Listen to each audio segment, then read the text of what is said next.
民间有个说法，一个人要倒霉，那是接二连三；一个人要走运呢，好运那是一茬接一茬。我剖析一下原理，接下来你们也会趋利避害，越来越好运。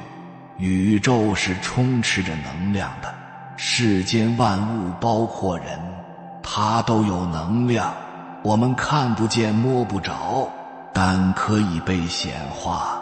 所有的能量振动的频率都是不一样的，所以有的人能对接上高频率，有的人只能对接上低频率。那为什么会这样呢？很多人是不是都觉得倒霉是原因，所以才会做什么事都不顺？那你有没有反过来想，倒霉会不会只是结果呢？因为这个人的能量频率低了，所以才会对接上低能量的事物，造成倒霉。接下来就是我要说的调频转运。调频这个词，你们有深入想过吗？就好比有一台收音机，想听什么就调到那个频道，可能难过的那天晚上听得最多的就是深夜电台。然后你会发现啥呢？听那些玩意并不能把你治愈，难过的时候只会越听越难过。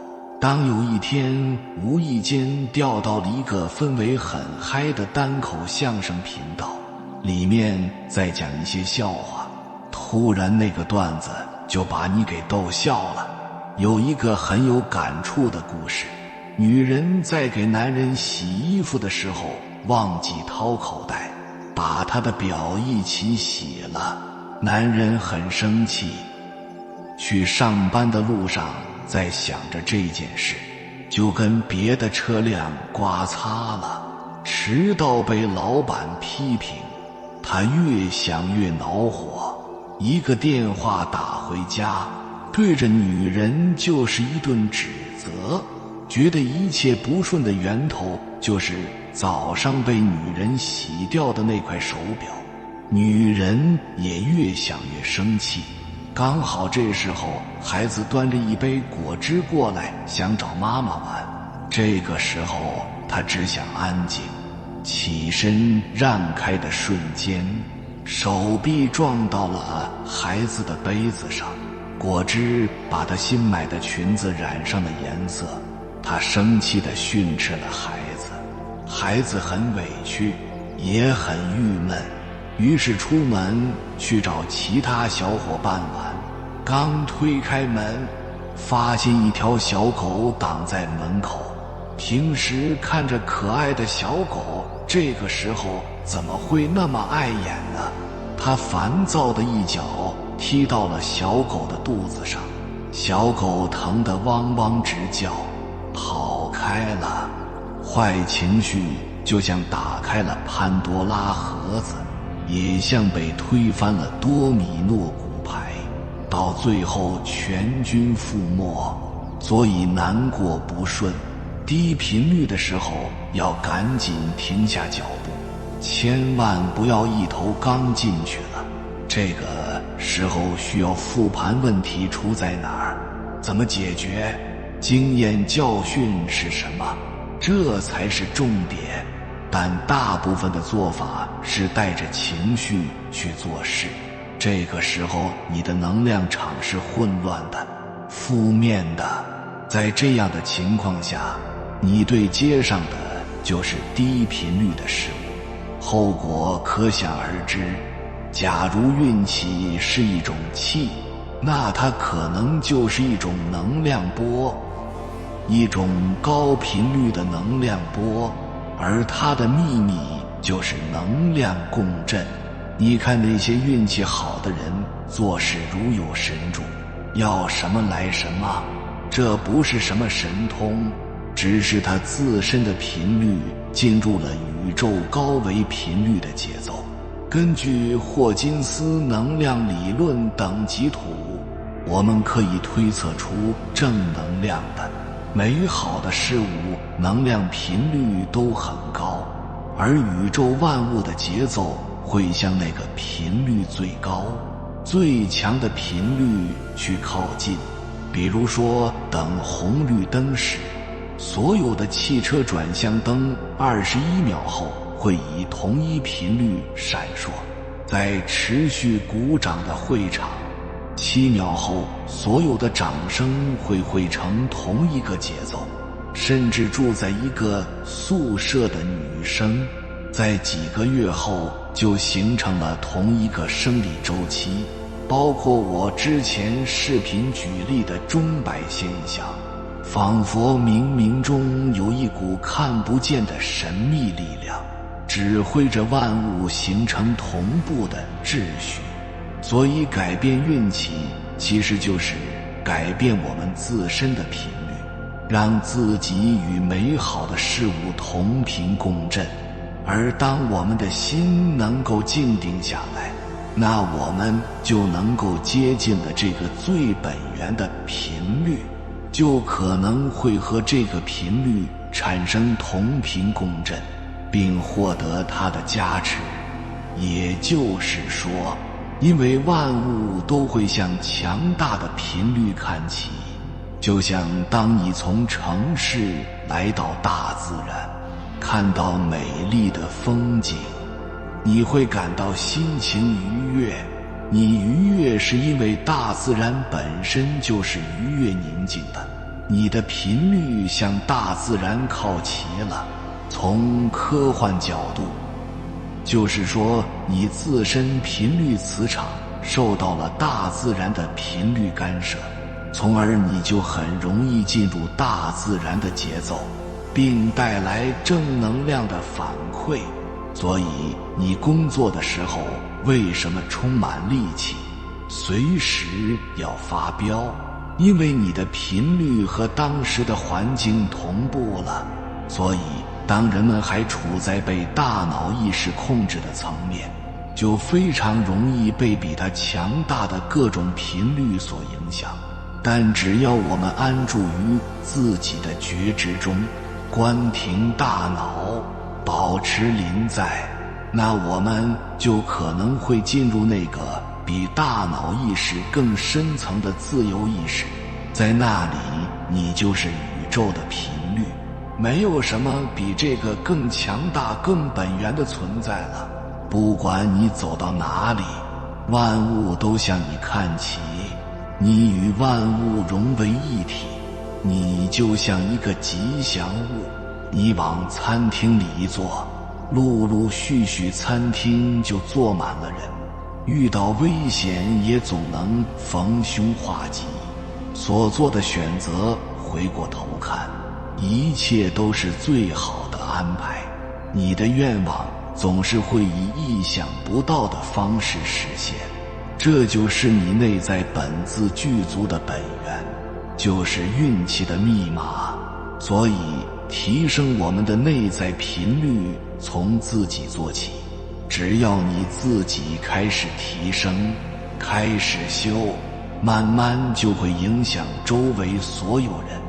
而关于提升内在认知，很多人可能会有一些误区，比如夫妻、朋友、同事之间的相处，很多人会觉得又不是我的问题，为什么让我一个人提升呢？不应该让他去修啊。凡是说这种话的人呢，他就有一个潜台词，就是我没问题是他有问题。但是你可以仔细想想，别人的问题真的和你没有一点关系吗？他真的那么讨厌吗？比如说你老公确实表现不好，那我就问你老公是跟所有人关系都处不好吗？还是他只跟你处不好？如果说他跟所有人的关系都处不好，那他肯定有问题。只要有一个人能跟他关系处好，你就不能把所有责任都怪在他身上，因为你为什么不能成为那一个人呢？所以只要有一个人可能跟他关系处得好，就跟你脱不了干系，你就肯定有自己的问题，除非他跟整个地球上所有人都处不好关系。所以这件事先不要盲目的把责任推给别人，觉得自己没有问题。所以从现在开始，你要改变这一种认识，就是对方表现差与我有一定的关系。第二个误区就是我因此而承受的痛苦都是我自己一个人的问题，就是对方表现差跟我有一定关系，可能大部分都是他的问题，但是你感觉到痛苦了，那这个痛苦肯定是你一个人的问题。他表现差，你们家那个植物不痛苦，而你痛苦是你动心了，所以你才会痛苦。痛苦是自己的问题，跟别人没有关系。就像你被大便臭到了，大便没有错是你的错。为什么大便没有错呢？因为狗不痛苦，狗喜欢大便，所以大便没有错，是你有问题。那如果对方不愿意提升，只有我提升有用吗？大家记住这句话，你变他就变，也就是说你不用担心，只有我一个人在提升，对方不修，那我就没法影响他。你变他就变，到底什么原理呢？任何一种显现都是缘起形成的。什么是缘起形成？从科学的角度说，就是由多个条件共同具足而显现出来的这个结果，就是各种条件共同组成在一起才会有这样一种结果。那么只要其中一个条件有变化，那结果就会有变化，就像三根筷子搭在一起才能撑在桌子上，而你撤掉其中任何一个，它就无法维持原样，它的状态就会发生变化。所以你不用担心说我自己提升，而它不提升，只要你变它就变，肯定变。就像你天天待在厕所里面，这些苍蝇就盯着你，你怎么赶也赶不走。那怎么样才能让这几只苍蝇离开呢？就是只要你离开厕所，苍蝇就会离开。也就是说，当一个人老是跟你有矛盾的时候，他是对当下的你有矛盾，但是当你不再是当下的你的时候，就是你不在厕所待的时候，苍蝇自然会离开。他不会对你有兴趣，因为你变了，你周围的气场变了，他也就变了。所以人类智慧的可贵之处在哪里呢？就是在于我们可以通过提升内在，改变自己的能量场，让自己不再引起苍蝇的兴趣。所以你变了，外边一定变。再比如说你老婆老欺负你，如果你的内心不起怨恨的念，而是找一个地方去忏悔，那时间久了，他欺负你的念就会变淡，甚至消失。什么科幻道理呢？就像一个人拿刀去砍一个东西一样，他砍在一个物体上面，他就有反应，这一刀砍下去就比较有力量。但是说，如果这一刀砍到虚空里去了，一砍到虚空上，砍到虚空上是最累的，非常累。而你看砍一个物体上反而没有那么累，而且砍在虚空里时间久了会无聊。也就是说，一个人做一件事情，他会越来越忙。就像很多夫妻间吵架，越吵越凶，因为他发出去的动作，他发出的骂声，及时得到了回应，所以他就会越骂越猛，越说越来气。你想象一下，正在打架的两个人，如果一个人只挨打不还手，那打人那个人可能打几拳就结束了。但是如果你还手，对方的气性就会越来越大，打到最后可能就会拿刀砍。当然遇到这种情况，正确的做法就是先跑，然后再报警。你看，由于你的回应会激发对方更大的斗志，不管你做什么样的回应，当然大家可能会觉得，那这样做会不会让对方得寸进尺？大家记住，你要的是消除这个麻烦，不是论是非，也不是论输赢，你要的是让这样的状况消失，你要的是解决问题。所以他会不会得寸进尺？一定不会，但是你需要有耐心，你不能说我忍了一次，然后就希望让对方马上就改变，这个也不现实。而我说的不做回应，是你在念上也不能做回应。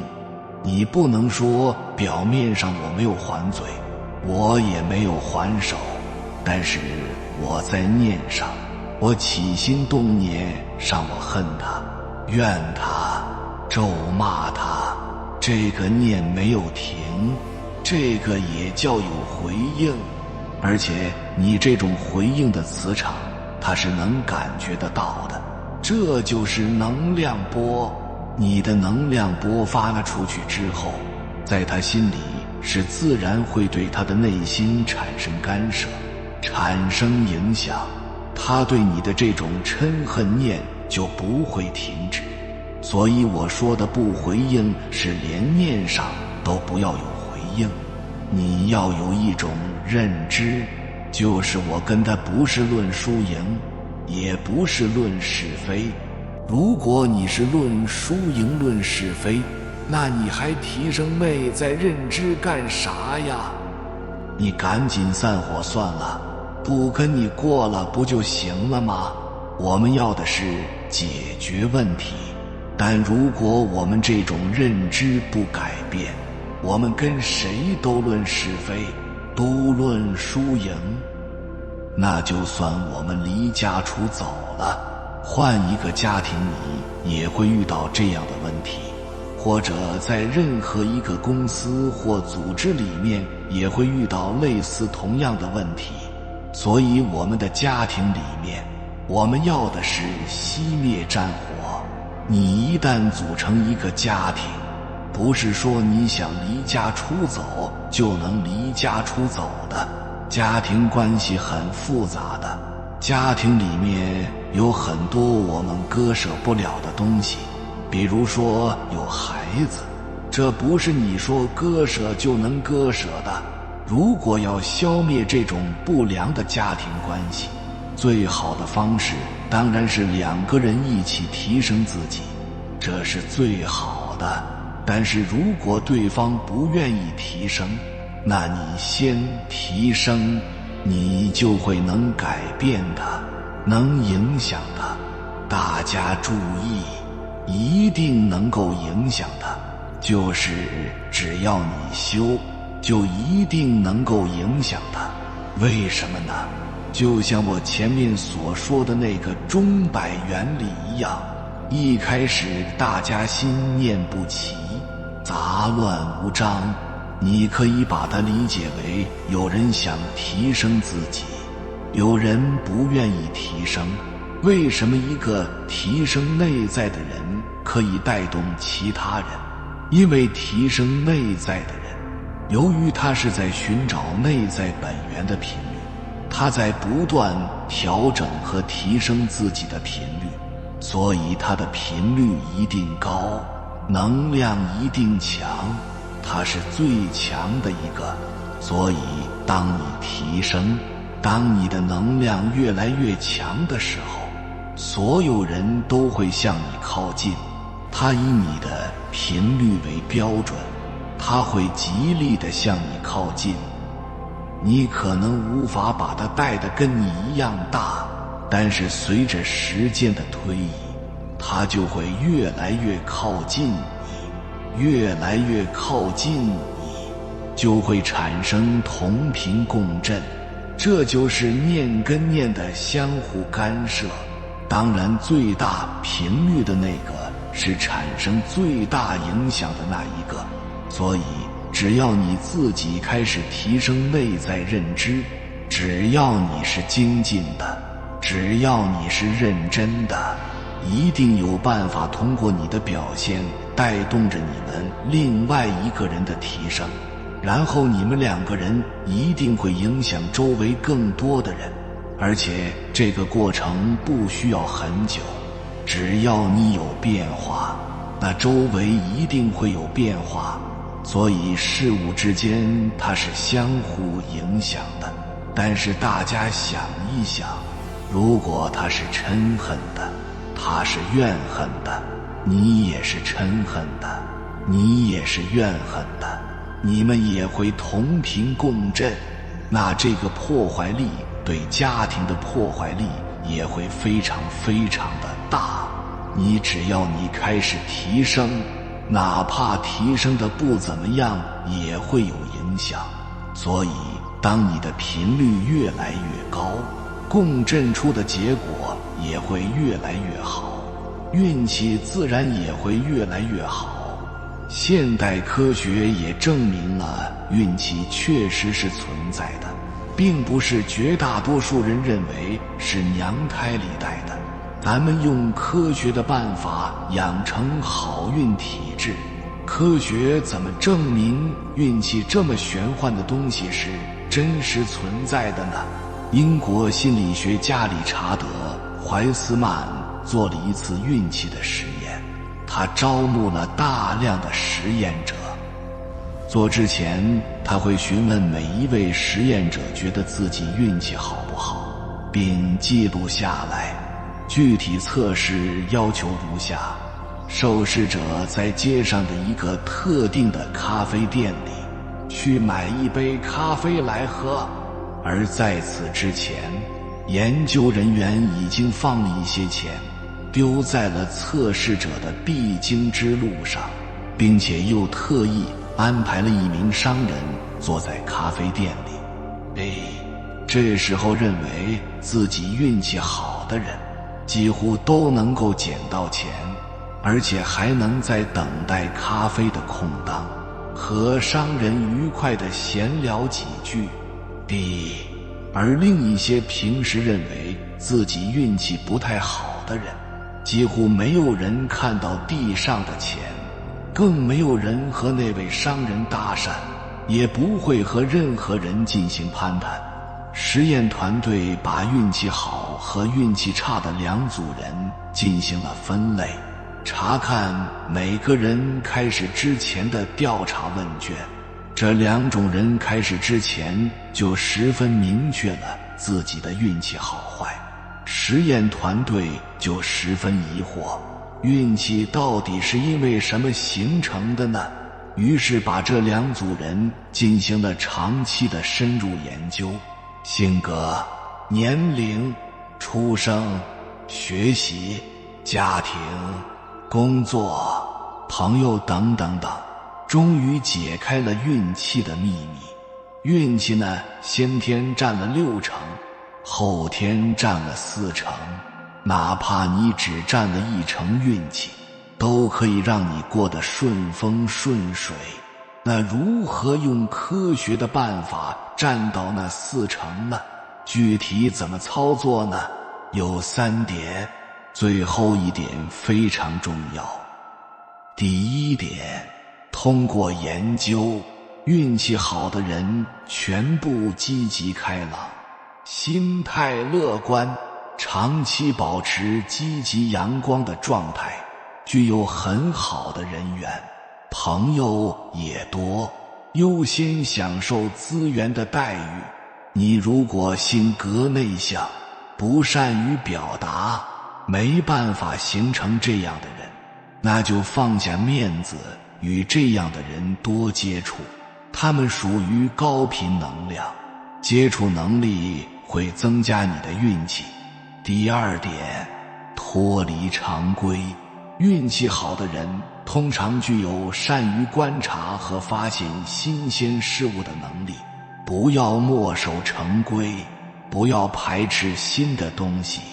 在接触新的东西的时候，你会遇到更多的机会。比如你回家的路有很多条，你常年只走那一条，你完全可以尝试换一条路去走一走，哪怕浪费一点时间，你会看到不一样的景色和遇到不同的人。假如尝试的新鲜当中，你可能会遇到你的小学同学，经过聊天呢，你会发现你的专业和他们公司的业务刚好有供需关系，不仅可以扩充了人脉，还增加了收入。发现新鲜事物呢，更容易了解社会的风口。比如03年的房地产，08年的电商，12年的微商，15年的教育，16年的直播，17年的共享经济，20年的短视频，23年的新能源。未来风口大胆预测一下，比如人工智能、宠物经济、单身经济、养老经济等等。第三点，突破倒霉思维，迎接好运气。什么是倒霉思维呢？就是你每天都在想，活得真累呀，永远也翻不了身。你这样就会觉得世界上一切事物都在和你作对，路口每次遇到都是红灯，年会抽奖每次都是安慰奖。之所以会有这样倒霉的事情循环出现，你就一直被自己的思想和潜意识影响。你认为自己运气不好，你就会对遇到好的事情视而不见，思想都专注于在坏的事件上，然后不断地确认自己真的很倒霉。假如你今天心情本来是很不错，但不小心犯了一个小错误，就会认为自己又开始走悲运了。如何破解呢？就需要不断地寻找正面想法。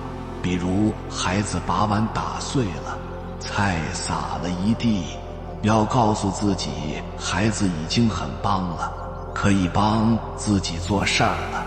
碗的碎片没有砸倒孩子已经是万幸了。总体好的一面去看待一件事情，长期这样思考，可以为自己塑造更正面的行为，打破倒霉壁垒。有缘人，感谢你看到最后。如果今天的影片对你有所帮助，请按个赞给我响应，回复一句调频转运。愿你从今天开始好运接不停，好事连连。还没有订阅频道的，请点击右侧的订阅按钮，与我们建立更深的连接。随缘加入会员，与同频之人共修福报，随喜转发，传播善知识，功德无量。